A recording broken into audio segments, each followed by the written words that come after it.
नमस्कार साथियों, NEET exam यानी डॉक्टर और डेंटल डॉक्टर बनने के सपने के एनटीए के नीट एग्जाम में भारी आशंकाएं, विवाद, गड़बड़ झाले की बातें खुलकर सामने आ रही हैं।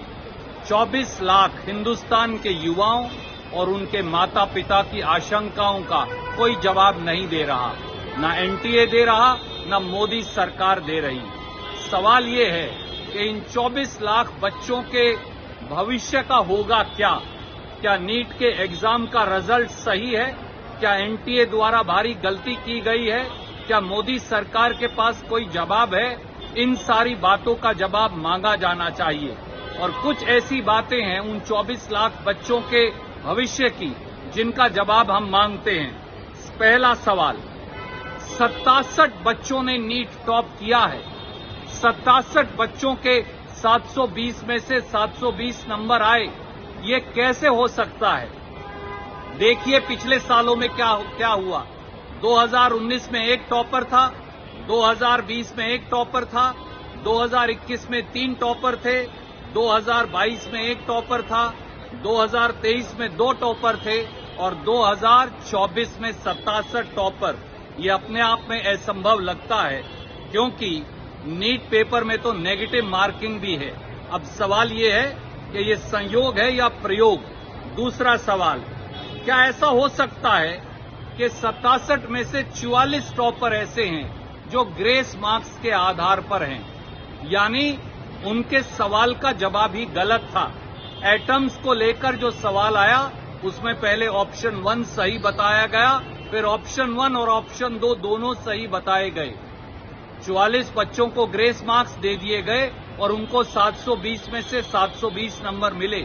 अब सवाल ये है कि क्या ग्रेस मार्क्स के आधार पर अब नीट एग्जाम के टॉपर्स का निर्णय होगा? और केवल ये नहीं, एक अचंभे की बात ये भी है कि फरीदाबाद हरियाणा में एक ऐसा एग्जाम सेंटर है जहां सीरियल नंबर 62 से सीरियल नंबर 69 तक 8 टॉपर हैं नीट के, 6 ऐसे जिनको 720 में से 720 नंबर मिले और 2 ऐसे जिनको 718 और 719 नंबर मिले। ये अपने आप में अचंभे की बात है। क्या ऐसा हो सकता है? क्या इस पर कोई विश्वास करेगा? क्या ये नीट के नंबर की प्रक्रिया और पूरे एग्जाम की इंटीग्रिटी पर सवाल नहीं खड़ा करता? चौथी बात, ये भी कहा गया एनटीए के द्वारा कि फरीदाबाद के इस एग्जाम सेंटर में गलत पेपर बांट दिया गया, इसलिए 45 मिनट नष्ट हो गए, इसलिए नॉर्मलाइजेशन के आधार पर ग्रेस मार्क्स दिए गए। अब सवाल ये है कि ना तो नीट एग्जाम का ब्राउचर, ना एनटीए की इंस्ट्रक्शन, ना मोदी सरकार की इंस्ट्रक्शन ऐसा कहती कि इस प्रकार से ग्रेस मार्क्स दिए जा सकते हैं, वो भी तब जब उन ग्रेस मार्क्स या नॉर्मलाइजेशन के आधार पर नीट एग्जाम के टॉपर्स का फैसला हो रहा है। ये अपने आप में अचंभित करने वाला भी है और पूरी प्रक्रिया पर सवाल भी खड़ा करता है। एक 5वां सवाल ये भी है कि 2019 से 2023 तक 600 नंबर लाने वाला बच्चा सरकारी मेडिकल कॉलेज में रियायती फीस पर दाखिला ले सकता था। इस बार कट ऑफ 134 से बढ़कर 163 नंबर हो गई और 660 नंबर लाने पर ही शायद सरकारी मेडिकल कॉलेज में डॉक्टर बनने का सपना पूरा हो सके। ये 24 लाख बच्चे हैं कौन? ये गरीब के बेटा बेटी हैं, नौकरी पेशा या मध्यम वर्ग के बेटा बेटी हैं। सवाल ये है कि अगर पूरे एग्जाम में घालमेल है तो फिर इन बच्चों के भविष्य का क्या होगा?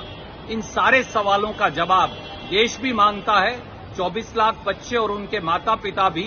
ये न्याय की पुकार भी है। मोदी सरकार को, खुद प्रधानमंत्री को आगे बढ़कर जवाब देना चाहिए क्योंकि पूरा नीट का एग्जाम अब संदेह और विवाद के घेरे में खड़ा है। धन्यवाद, नमस्कार।